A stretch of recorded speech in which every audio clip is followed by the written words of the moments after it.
찬양해 주 사랑 기뻐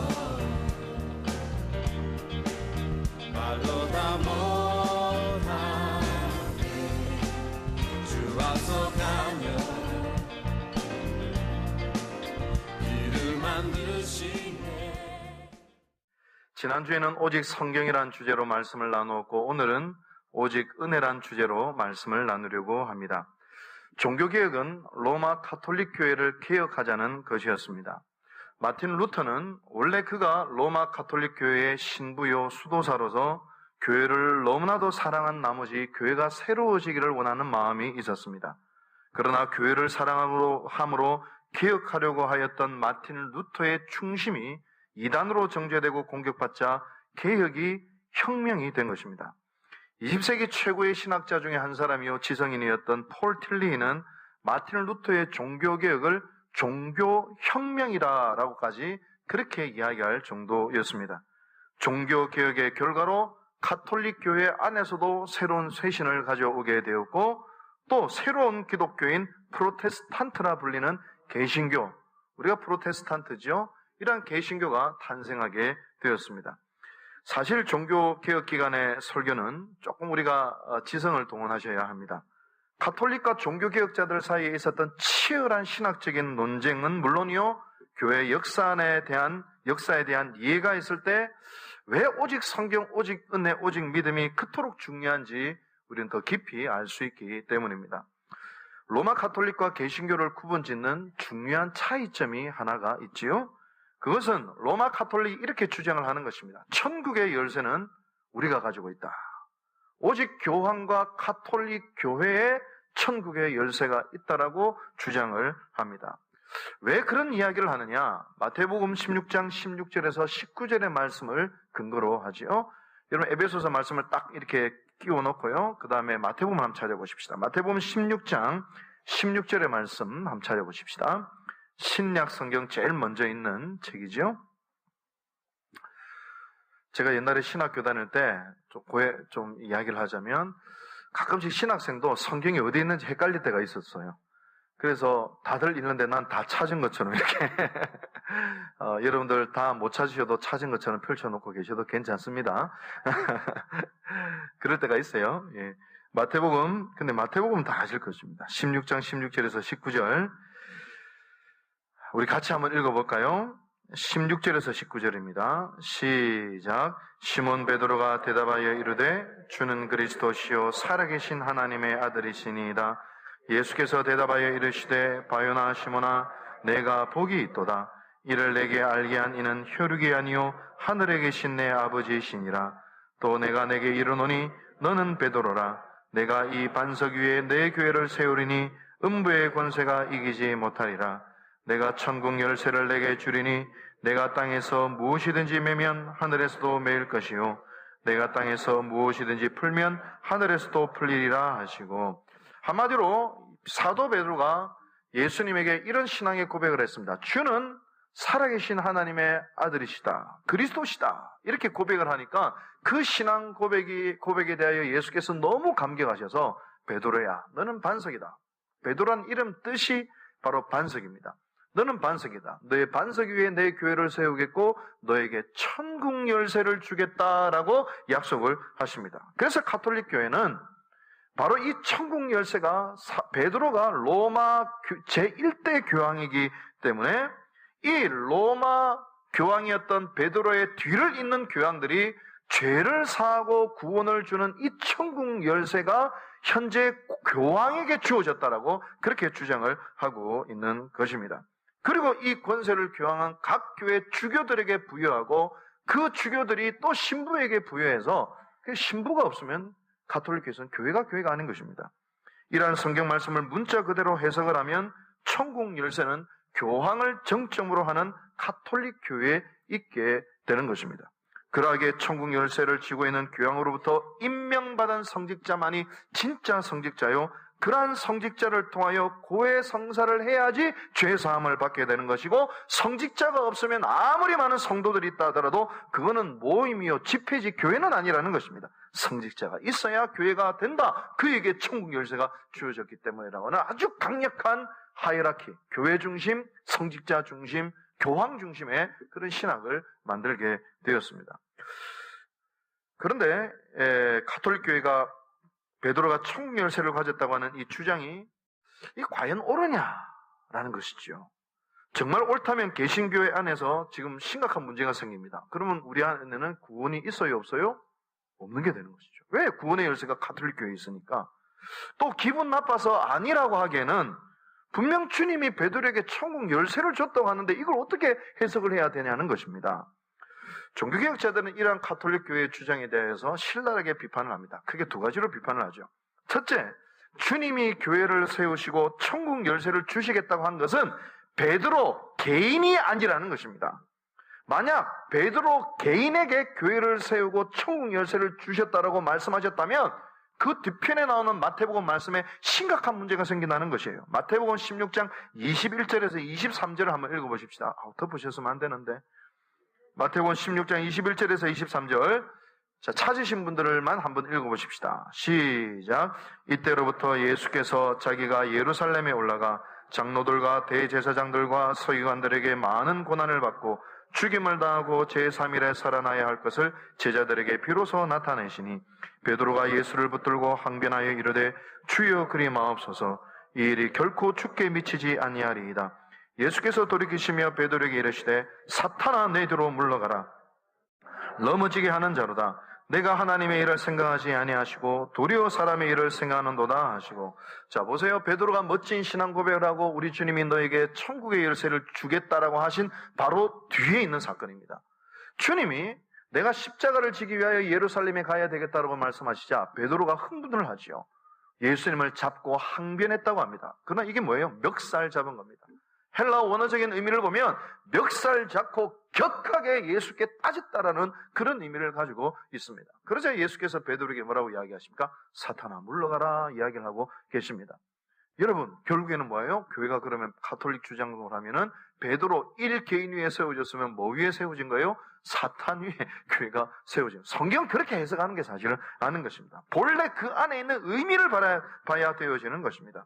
다시 말하면 주님이 교회를 세우시고 천국 열쇠를 부여하시겠다는 것은 베드로 1개인이 아니라 고백자 베드로, 다시 말하면 그 신앙 고백 위에 세우겠다. 베드로의 신앙 고백, 주는 그리스도이시요 살아계신 하나님의 아들이시다라고 하는 그 신앙 고백 위에 하나님의 교회를 세우시고 또한 하나님께서 천국 열쇠를 부여하시겠다라고 하는 그런 의미로 받아들여야 한다는 것입니다. 둘째로 초대교회 역사를 따져봤을 때도 베드로가 천국 열쇠를 양도받았다라고 하는 근거가 전혀 없다는 것입니다. 먼저 성경적인 근거를 보면 갈라디아서 2장 9절에 초대교회 대표주자 세 사람의 이름이 나오는데 그 순서가 야고보, 게바, 요한입니다. 야고보는 예수님의 동생이고요. 게바는 베드로고 그리고 요한이죠. 근데 여러분, 이 순서가 아무렇지도 않은 것 같은데요. 중요한 의미를 가지고 있습니다. 순서가 중요해요. 사도행전 15장을 보면 예루살렘의 초대교회 공회가 모입니다. 율법의 문제와 복음의 문제를 가지고 사도행전 15장에 예루살렘에서 교회 지도자들이 전부 모여 치열한 논쟁을 벌이게 되어집니다. 바로 그때에 교회 지도자들의 회의에서 야고보가 그 회의의 최종적인 결론을 선포합니다. 한마디로 야고보가 초대교회의 최고 지도자였다는 것이에요. 초대교회 문에도 교회가 생성되고 난 다음에 최고의 지도자가 사실은 베드로가 아니라 야고보였다는 사실이 드러나고 있는 것입니다. 뿐만 아니라 갈라디아서 그 뒤에 나오는 갈라디아서 2장 11절을 보면 베드로가 아주 위선적인 모습을 보입니다. 그러자 갈라디아서 2장 11절 보면 사도 바울, 사도로 보면은 거의 칭찬 아닙니까? 그 사도 바울이 베드로를 꾸짖는 장면이 나옵니다. 만약에 대표성을 가지고 천국 열쇠를 가지고 절대적인 교권을 가졌다고 하면 어떻게 그런 일들이 가능할 수가 있겠습니까? 동등한 입장에서 사도적인 고난과 사명을 감당했다는 것을 간접적으로 볼 수 있는 성경의 본문인 것입니다. 여러분, 성경 전체를 보더라도 또한 초대교회의 역사를 보더라도 베드로가 결코 절대적인 권한과 천국 열쇠를 휘두르면서 있었다는 어떤 흔적도 사실은 발견할 수가 없는 것입니다. 뿐만 아니라 100번 양보해서 베드로가 천국 열쇠를 설령 부여받았다 하더라도 그 뒤에 있는 로마 교황이 베드로의 천국 열쇠를 양도받았다라고 하는 이유가 무엇입니까? 베드로가 로마에서 죽어서 그런가요? 베드로가 로마 교회에서 목회해서 그런 것입니까? 아니잖아요. 굳이 따지자면 예수님이 돌아가셨던 예루살렘 교회 주교가, 대표가, 목회자가 어떻게 보면 천국 열쇠를 가지는 것이 더 논리적으로 합당한 것 아니겠습니까? 베드로가 죽은 것과 베드로의 천국 열쇠가 로마 교황에게 이어지는 것과는 아무 상관이 없다라고 하는 것입니다. 그것은 3세기 이전에 어떤 문서 속에서도 베드로에게 무슨 천국 열쇠가 있고 그 열쇠가 교황에게 전가되었다라고 하는 그 어떤 문서도 사실은 찾아볼 수가 없습니다. 3세기 이후부터 슬금슬금 나오기 시작하는 것이죠. 왜 그러냐? 초대교회는 중요한 교구 5개가 있었습니다. 로마, 예루살렘, 안디옥, 알렉산드리아, 콘스탄티노플 교구가 있었어요. 이 교구들이 치열하게 교권 경쟁을 했습니다. 그 와중에서 로마 교회는 자신의 장자권, 자신의 교권을 강화하기 위하여 무리한 신학을 사실은 만들어 내었던 것입니다. 전혀 성경적인 근거가 없어요. 그러므로 종교개혁자들이 볼 때 구원이 어찌 교황과 로마 교회가 소유할 수가 있냐는 것입니다. 장로교회 창시자인 존 칼빈은 구원은 전적인 하나님의 은혜에 의한 하나님의 선택의 결과라고 강력하게 비난을 했습니다. 다시 말하면 우리의 구원은 교회 제도나 교권이나 교황의 권위에 있어서 있는 것이 아니라 성경에 써 있듯이, 성경에 분명히 이야기하듯이 구원은 오직 하나님의 은혜로 우리에게 주어졌다는 것을 이야기하고 있습니다. 교황이 준다고 해서 우리가 받을 수 있는 것도 아니고요, 교황이 걷어간다고 해서 빼앗길 수도 있는 것이 아니라는 것입니다. 오직 예수 그리스도의 십자가의 희생이라는 은혜 속에서 우리의 구원이 얻게 되었다라고 하는 말씀입니다. 로마서 3장 23절 24절에는 이렇게 말씀하고 있죠.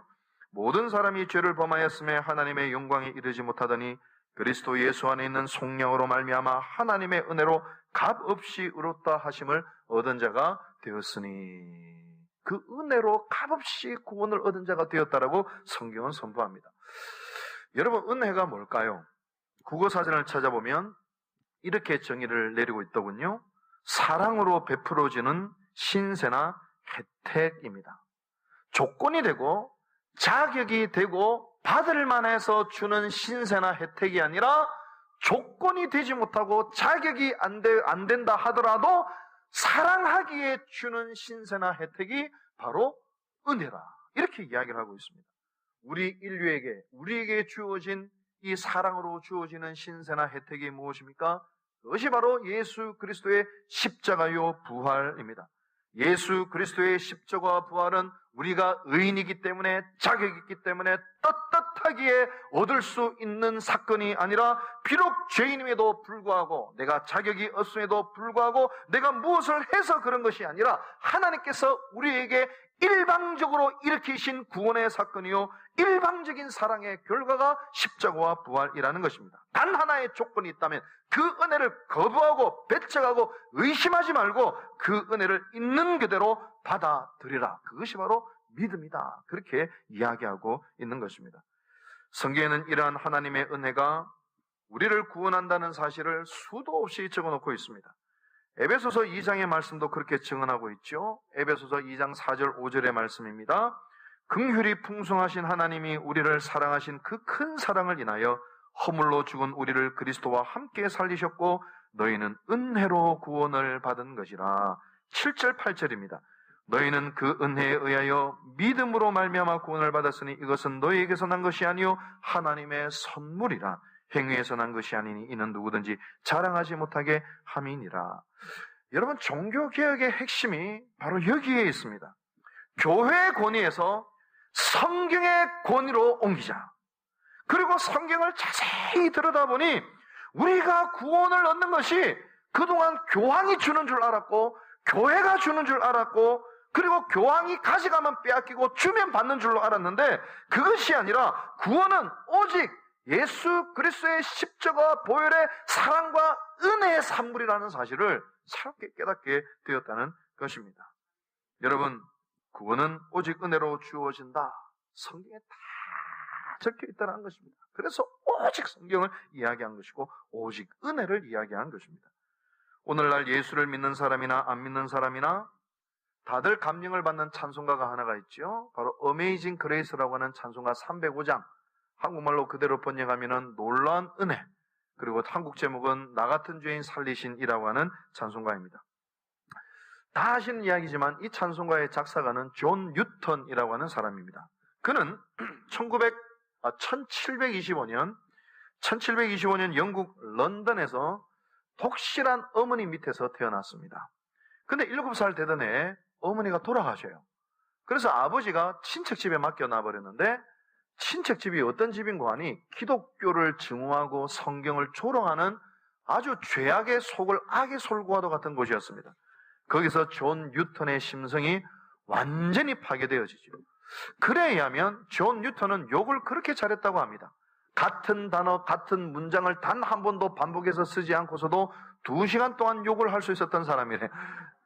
여러분, 우리 대한민국의 욕은 어디 가면 잘 들을 수 있으며 군대 가면 잘 들을 수 있죠? 와, 이거 그냥 온갖 동물 이름, 온갖 숫자, 그냥 온갖 동사, 명사, 접속사 빼고는 전부 욕 아닙니까? 여러분, 대한민국 군대에 욕 잘하는 1등 상사도요, 똑같은 단어 반복 안 하고 2시간 욕을 못 합니다. 그런데요, 이 존 뉴턴은 2시간 동안 똑같은 단어를 반복하지 않더라도 온갖 화려한 욕을 할 수 있는 굉장히 입이 거칠고 사납고 악한 사람으로 그 심령이 다 파괴된 자녀로 성장을 했다는 것입니다. 성인이 되어서 영국 해군에 징집이 됩니다. 아이고, 또 거기서 타령을 하네요. 타령을 하다 또 붙잡혔네요. 채찍으로 죽을 똥살똥 또 두드려 맞지요. 나중에 상선을 타고 아프리카로 가게 되는데, 왜 아프리카로 가게 되었느냐? 그의 비망록에 의하면 단 한 가지 이유 때문에 아프리카로 갔답니다. 마음껏 죄를 지을 수 있어서, 마음껏 타락할 수 있어서, 내 마음대로 할 수 있어서, 그래서 아프리카 갔답니다. 거기서 포르투갈 노예 상인들과 교제하면서 노예를 사고 팔고 죽이고 고민하고 강간하고 나쁜 짓은 전부 다 도맡아서 하고 이 땅에 존재하는 죄란 죄는 다 지어보고 타락의 극치를 달렸던 인물이 존 뉴턴이라는 사람이었습니다. 상관에게 또 어느 날 불복종하다가 몇 달 동안 갇혀서 개처럼 음식을 손으로 먹지 못하고 입으로 먹어야 하기도 했었습니다. 만약 손을 사용하면 엄청난 구타를 몇 달 동안 당하기도 합니다. 도망치고 도망치다가 마침내 영국으로 가는 배를 겨우 얻어 타고, 그가 영국 해군 출신임을 안 선장이 선원으로 채용을 하죠. 선원으로 채용하자마자 또 사고를 칩니다. 배에 있는 술독을 다 깨가지고 선원들과 다 나눠 마시고, 그렇게 배를 난장판으로 만들자가 선장에게 죽을 뻔합니다. 그러다가 우여곡절 끝에 스코틀랜드 해협에 들어섰을 때 폭풍우를 만나게 되죠. 배가 침몰할 위기에서 존 뉴턴은 살기 위해서 필사적으로 물을 퍼냅니다. 정신없이 물을 퍼내고 있을 때, 바로 그때 7살 이전 영유아 시절 유치부 시절에 어머니께서 읽어주셨던 성경 말씀이 몇십 년 만에 번뜩이면서 마음속에 떠오르는 것입니다. 그 성경 말씀이 바로 오늘 우리가 읽었던 에베소서 2장 4절 5절 말씀인 것이죠. 폭풍우 한가운데 죽음 한복판 속에서 존 뉴턴은 어렸을 때 배웠던 하나님의 말씀이 떠올랐던 것입니다. 여러분, 소망을 가지세요. 지금 우리가 중고등부 때는 예수 잘 믿다가 왜 이렇게 어른이 돼서는 교회를 잘 안 다니나? 첫 번째 책임은 사실 우리에게 있고요. 원래는 우리에게 있지 않겠어요? 그러나 그렇다 하더라도 실망치 않은 것은 우리가 자녀들을 위해서 기도했던 것, 말씀을 읽어줬던 것, 예배를 드렸던 것이 다 자녀들의 영혼 속에 기억되어서 어렵고 힘들면 다시 교회로 들어오게 돼 있어요. 사실 그 말씀을 통해 존 뉴턴은 하나님을 만나고 주님의 음성을 듣습니다. 그 자리에서 회개를 하죠. 그날이 바로 1748년 3월 10일이었다고 합니다. 폭풍우 속에서 통곡과 그리고 눈물 속에서 지나간 더럽고 부끄러운 삶을 처절하게 회개하고, 그리고 고백하고 뉘우치고 변화의 길로 걸어갑니다. 고향에 들어오자마자 낮에는 일을 하고 밤에는 신학을 공부해서 마침내 목사가 되어 온리라고 하는 작은 마을에서 목회를 하게 됩니다. 자신의 삶을 되돌아보니까 기가 막히거든요. 내 같은 인간이 어떻게 목사가 되었나? 내 같은 인간이 어떻게 이렇게까지 변화가 되었나? 내 같은 인간이 어떻게 이러한 구원의 기쁨을 누리고 심지어 이 복음을 전하는 사람이 되었느냐? 그러면서 자기의 간증 설교를 준비하면서 그 설교 마지막 편에 시를 한 편 적었는데 그 시가 바로 오늘날 우리에게 전해 내려오는 찬송가 305장 어메이징 그레이스라고 하는 찬송인 것입니다. 이 존 뉴턴이 82세에 임종을 하면서 아주 유명한 말을 남겼습니다. 천국에 가면 세 가지 놀라운 사실을 보겠지.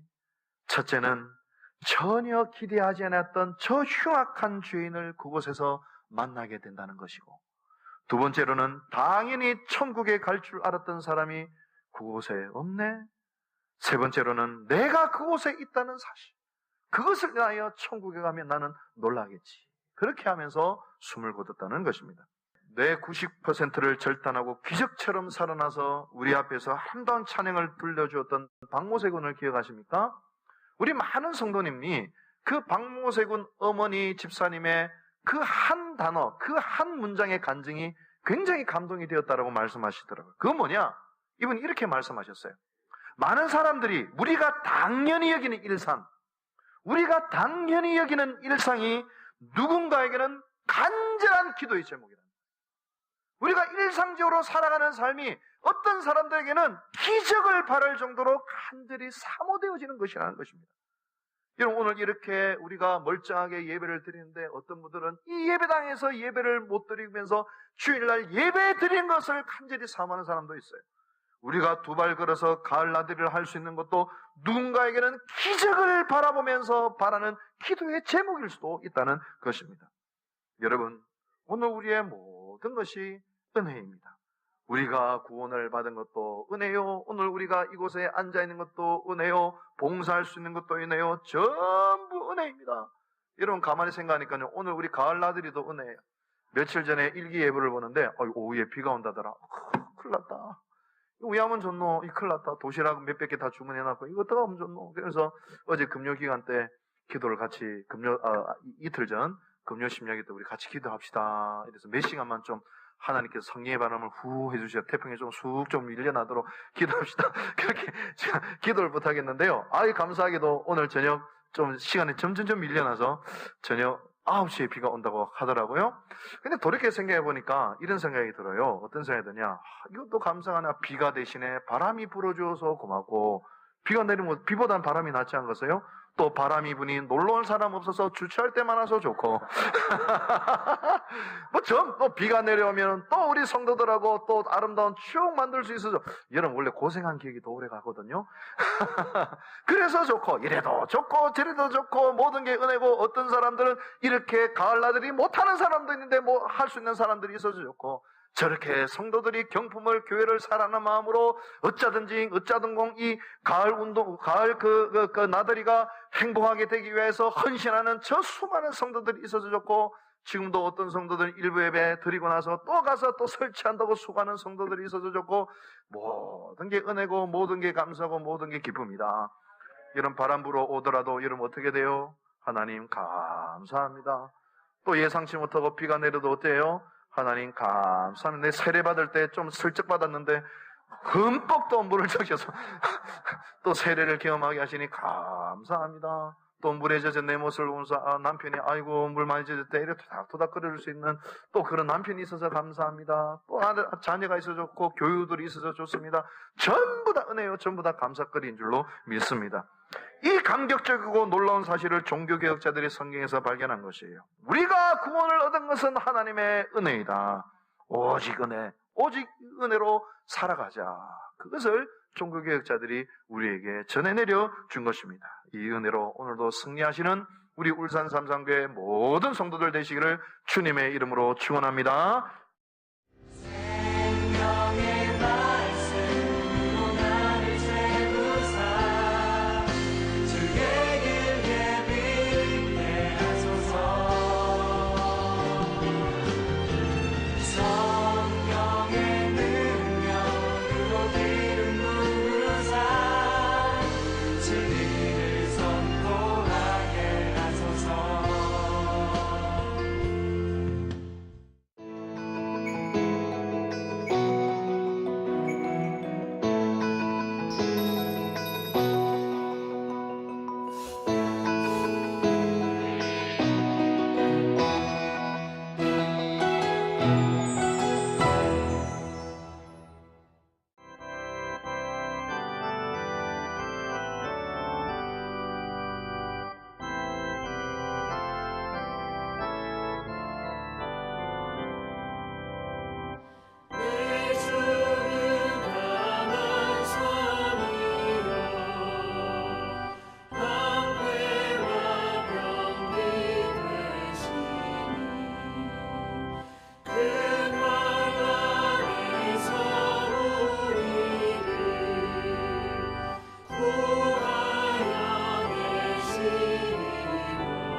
주